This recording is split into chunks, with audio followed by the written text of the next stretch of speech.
Déjà 3 semaines qu'ils sont sur le pont, sous tension. Comment vont-ils se préparer à la vague qui s'annonce?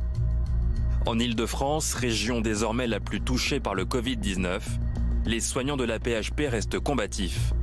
Mais face au pic épidémique qui se rapproche, la situation est de plus en plus compliquée. En soins intensifs de pneumologie, on est complet. On va ouvrir des lits de réanimation en soins intensifs pour pouvoir intensifier les soins, parce que les autres réanimations sont pleines en fait. Et aujourd'hui, pour trouver une place en réanimation, c'est un casse-tête incessant. Est-ce qu'on peut faire sortir ce patient pour le mettre dans cette unité-là pour prendre un autre patient? Mais c'est effectivement un stress de devoir se retrouver dans des situations où il va falloir sélectionner, même si j'aime pas ce terme, il va falloir sélectionner les patients qu'on pourra en fait réanimer. Choix cornélien, auquel aucun soignant ne voudrait être confronté. Mais le constat est là. Sur près de 7700 personnes hospitalisées en Île-de-France, près de 1800 sont en réanimation. L'Île-de-France, où plus de 950 personnes sont désormais décédées, plus 147 en à peine 24 heures. Chaque jour est plus difficile que la veille. Et où on sait que le lendemain sera plus difficile que le jour même. Voilà, on a cette tension permanente qui commence à durer maintenant. Voilà, on veut faire confiance au fait que nous allons continuer d'avoir les moyens nécessaires pour faire face à l'épidémie. Parmi les moyens, il y a bien sûr tout l'équipement médical. Des masques, des gants, des surblouses ou des respirateurs. Mais avant cela, il y a une autre urgence à régler. Donc, si vous voulez, sur le très court terme, c'est-à-dire dans les heures qui viennent, les 2-3 jours qui viennent, l'élément déterminant de la bataille, c'est le personnel soignant.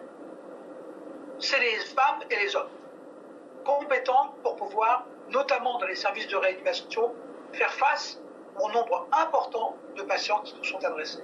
Il faut, en principe, normalement, une infirmière pour 2 patients, une aide-soignante pour 3 patients.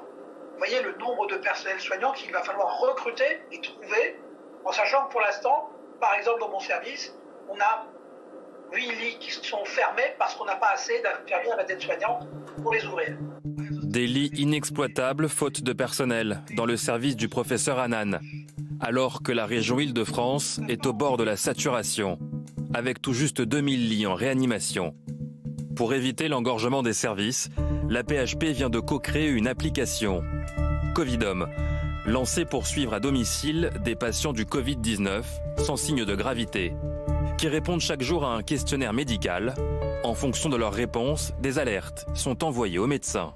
Ces alertes vont être traitées, vont arriver ici dans ce centre, sous forme d'alerte un peu rouge, à traiter prioritairement, orange, ou des alertes grises parce que le patient des fois n'a pas répondu à temps au questionnaire. Et à ce moment-là, ces alertes vont être traitées par des personnels formés en télésurveillance, tout ça sous le couvert d'un médecin qui aidera à prendre les décisions et à rebasculer le patient, soit vers son médecin traitant, soit vers l'infectiologue, soit dans certains cas vers le SAMU. À ce jour, 17 000 patients sont suivis via cette application. Pas suffisant pour désengorger la PHP à l'approche du pic épidémique. On n'a pas envie d'être inquiet. Parce que être inquiet, c'est déjà faire un pas vers le renoncement. Pour nous, il est hors de question de renoncer. Hors de question. On ira jusqu'au bout avec les moyens qu'on aura. Mais on ne renoncera jamais. Esprit combatif du personnel médical qui vient de compter ses 2 premiers décès en Île-de-France.